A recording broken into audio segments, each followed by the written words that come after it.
The storm outside the White House mirrored the storm brewing inside. Rain lashed against the tall windows of the Oval Office, while lightning flickered over the Washington skyline. President Donald Trump sat in silence behind the resolute desk, staring at a heavy sealed folder marked "Top Secret, Tomahawk Transfer Proposal." The mood in the room was heavy, the air thick with tension. Around him stood the key figures of his administration: Defense Secretary General Wallace, Secretary of State Linda Rogers, National Security Advisor Tom Whitman, and CIA Director Aaron Keane. The debate had stretched late into the night. Voices raised, tempers frayed. "Mr. President," Rogers began again, her voice steady but urgent, "Ukraine is losing critical ground. Russia's latest missile barrages have crippled their air defenses. Without long-range precision weapons, Kyiv will fall behind in every battle. Tomahawks would give them reach and deterrence." Trump's expression hardened. "You mean they could strike inside Russia? Don't sugarcoat it." General Wallace straightened. "Sir, the missiles can be programmed for defensive use. They could hit command centers, supply depots, not cities. It's a calculated risk." Trump looked out the rain-streaked window, thinking, calculated risks are what got us into the Middle East for 20 years. "Now we want to poke the Russian bear?" Whitman leaned forward, hands clasped. "Respectfully, sir, doing nothing might be riskier. Putin is testing the West's limits. If we back down now, NATO's credibility is gone." Keane, the quietest of the group, finally spoke. "Our intel indicates that if the Tomahawks are deployed, Moscow will activate its nuclear readiness protocols. They'll treat it as direct U.S. involvement." Trump turned sharply. "And you all think that's worth it? A nuclear standoff?" No one answered. The ticking of the clock filled the silence. Outside, thunder rolled across the Potomac. Trump opened the folder at last. Inside were photos of destroyed Ukrainian cities, intelligence reports on Russian movements, and a single note from the Pentagon: "Time is critical." He looked up, voice low. "So this is what leadership looks like, choosing between war and weakness." Rogers met his gaze. "Between chaos and control, Mr. President." Trump exhaled slowly, the weight of history pressing on his shoulders. "Then let's hope the world survives my choice." The decision had been made, though no one yet knew what it would unleash.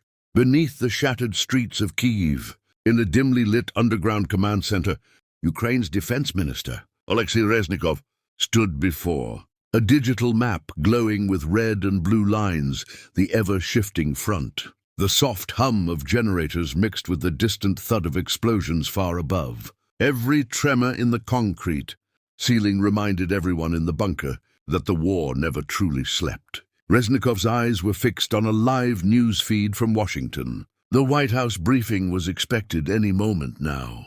His aides, tired, pale, and sleepless, hovered around the screens, waiting for words that could alter their fate. "Any update?" Reznikov asked.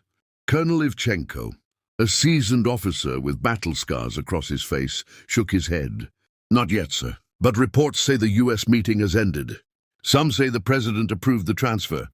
Others say he delayed." Reznikov rubbed his temples. "Delayed decisions kill faster than bullets," he muttered. The lights flickered as another missile strike landed somewhere near the river. A young communications officer, barely 20, rushed over. "Sir, we've intercepted chatter. Russian drones over Chernihiv. They're searching for logistics convoys." Reznikov nodded, his tone firm. "Alert the air defense network. No mistakes tonight." He turned back to the glowing screen, showing the U.S. flag podium, still empty. "If the Tomahawks come," he said quietly, "they'll change everything. We could finally hit the depots in Crimea, maybe even naval command in Sevastopol." Ivchenko frowned. "And Moscow will hit back harder. You know what that means." "Yes," Reznikov said, voice grim. But this war was never about playing safe. The bunker fell silent.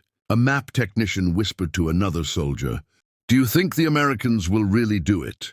Reznikov overheard and smiled faintly. "If they don't, then we fight with what we have. But if they do..." He paused, eyes hardening as he looked at the Ukrainian trident emblem on the wall. "Then history will remember this night as the moment we stopped being prey." Outside, Kyiv was shrouded in cold fog. Sirens wailed again, not from fear this time, but from readiness. Soldiers raced to their stations. Civilians huddled in basements, and somewhere in the silent sky above, an American decision was already on its way to change everything. Deep beneath the Kremlin's red brick towers, in a fortified situation room lined with polished oak and glowing monitors, Russia's top leadership gathered around a vast circular table. The air was thick with cigarette smoke and tension. Every man in the room knew the gravity of the report just delivered. President Vladimir Putin sat at the head of the table, silent, his steely gaze fixed on the intelligence summary before him. The American flag and Ukrainian trident flashed on a large screen behind the briefing officer. "Comrade President," the officer said cautiously, "our sources in Washington confirm that the U.S. is preparing to transfer Tomahawk cruise missiles to Ukraine. The official announcement is expected within hours." The room went still. Even the low hum of machinery seemed to fade. Defense Minister Sergei Shoigu leaned forward, fists clenched. If these missiles reach Ukrainian soil, Moscow will be within their strike range. This is not aid, it's an act of war. Putin finally looked up. "So the Americans are testing us again." His voice was calm but carried a cold edge that silenced the room. "They think we will respond with words. They are wrong." Shoigu spread a large tactical map across the table, red circles marking potential. "NATO and US bases. We can preempt their move. Deploy Iskander systems to Belarus. Bring the Black Sea Fleet to full combat readiness. And mobilize air defenses in Kaliningrad." Foreign Minister Lavrov added dryly, "We should also remind Europe what it means to be close to fire. Their silence makes them complicit." Putin stood, his reflection caught in the dark glass of the table. "Then we remind them," he said, "but not with words. Prepare a strategic message, one they cannot ignore." He turned to the cyber operations chief. "Launch a silent campaign. Disrupt U.S. logistics and NATO communication grids. If their supply lines falter, the Tomahawks never leave port." The chief nodded and left immediately. Putin's eyes shifted to the large world map on the wall, red pins scattered across. "Ukraine, Poland, and the Baltic states. History is not written by those who hesitate," he murmured. "It is written by those who act first." As the meeting adjourned, the bells of the Kremlin tolled midnight. Outside, the Moscow skyline glimmered in icy silence, a deceptive calm before the storm that was now inevitable all around the world. The screens flickered to life as the White House podium came into view. The seal of the President of the United States gleamed under the harsh lights. Reporters jostled for position, camera shutters clicking like gunfire. The atmosphere was electric, a mixture of dread and anticipation. Then President Donald Trump stepped up to the microphone. His face was pale, his expression unreadable. Behind him stood Secretary of State Linda Rogers, Defense Secretary General Wallace, and National Security Advisor Tom Whitman. The gravity of what was about to be said hung in the air like a storm cloud. "My fellow Americans," Trump began, his voice steady but heavy, "after careful consultation with our allies and military leadership, I have authorized the transfer of advanced defensive weapons, including limited-range Tomahawk systems, to the Ukrainian armed forces." The room erupted. Questions flew. Reporters shouted over one another, their voices rising in panic. Trump raised his hand, signaling for silence. "This decision is not made lightly," he continued. "It is meant to ensure regional stability and protect a nation's right to defend its sovereignty. The United States will not stand by while aggression destroys freedom." Half a world away in Moscow, Russian state television broke the news within minutes. The broadcast cut to President Putin's emergency address. His tone was icy, deliberate.